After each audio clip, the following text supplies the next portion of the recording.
talk to us about some of the you told us a story about Tom Hicks, which was excellent, but tell us about some of the most fascinating, biggest personalities you've met and the kind of environments you found yourself in. Well, yeah, I mean it's bizarre really because I've met three heads of state. I've met the Queen twice. Would you believe? I've met Mikhail Gorbachev, and I've met George W. Bush. So work that one out. Yeah, I mean. The Queen was quite a funny story. It was when I was at Everton and in the 90s, and we did a thing called book was it Library Week or Book Week or whatever it was, where we had like an initiative for the community, and David Unsworth, who you'll remember, Everton defender, was our representative, if you like, our player representative. So anyway, this situation came up, and the Queen was visiting the Liverpool library, main library in Liverpool, but she was getting there at 10:30.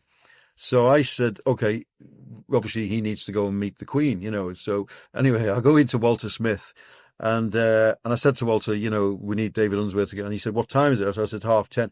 No, he's training. So I said, this is the Queen, Walter. Doesn't matter. He's training. I don't care. I mean, I won't say what he said, but he said, I don't care who it is.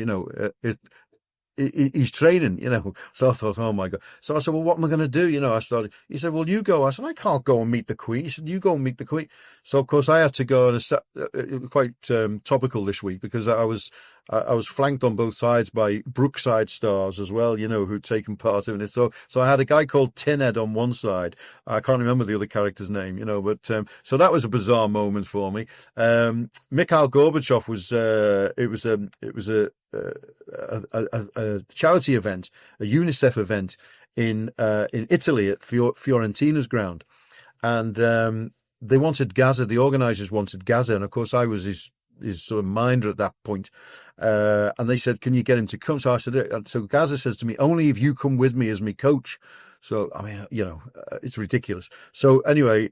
Off I go to Fiorentina's ground in Italy. We had likes of Ian Rush, we had Rod Stewart, Mick Hucknall, some guy out of Iron Maiden, one of the Kemp brothers. It was just, it was crazy. It was just a bizarre mix of people, and it was Claudio Ranieri was our manager, and strangely enough, because he was Italian, but they had their own manager. But Claudio Ranieri was our manager, and I always remember I was trying to set up because it was all going wrong at Chelsea with him, and we were actually in the toilet, in the shower area, the toilet shower area of Fiorentina's ground, and I was trying to set up a live with him with Jim White, and we couldn't do it.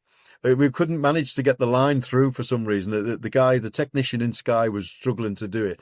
Jim White was going crazy on the other end, as you can imagine, And anyway, it didn't happen. And the next day, he was sacked by Chelsea, So it would have been a massive scoop, but we missed out on it. But anyway, a bit later on that evening, we had like a sort of bit of a banquet type thing after the game. We ended up winning something like 5-4, I think, and we had a banquet, and I'm sort of stood there, and I go to put my hand, I was offered canapes, on this silver salver, and I go to put my hand on to pick one of these canapes, and I touched somebody else's hand, and when I looked up to see, and it was Mikhail Gorbachev, who, you can imagine was quite, very recognizable in many ways.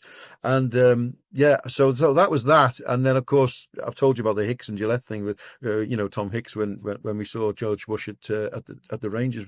So it's been a bit bizarre. It's been a bit crazy. I mean, the World Cup was incredible in 2006. That was something else. But yeah, I mean, going to India, to cover the Venki story, Blackburn, that was crazy. Working abroad. I mean, I was England producer for quite some time with Nick Collins, and we had, I think we went to something like 15 countries in the space of 2 years. It was crazy. You'd come home and you'd only be home a couple of days, and then you'd be off somewhere else. So that was really interesting. And as I say, going to some great places, but but yeah, you find yourself, Don King was another one, we had to interview. And I mean, he was just such a crazy character. And the poor, late Ricky Hatton. And we covered the Manchester when he fought Mayweather. And they had a press conference in Manchester. And I always remember there was a problem because there was going to be some swearing, So of course, as producer on the day, I had to make sure that didn't happen because we were live. So of course it did happen.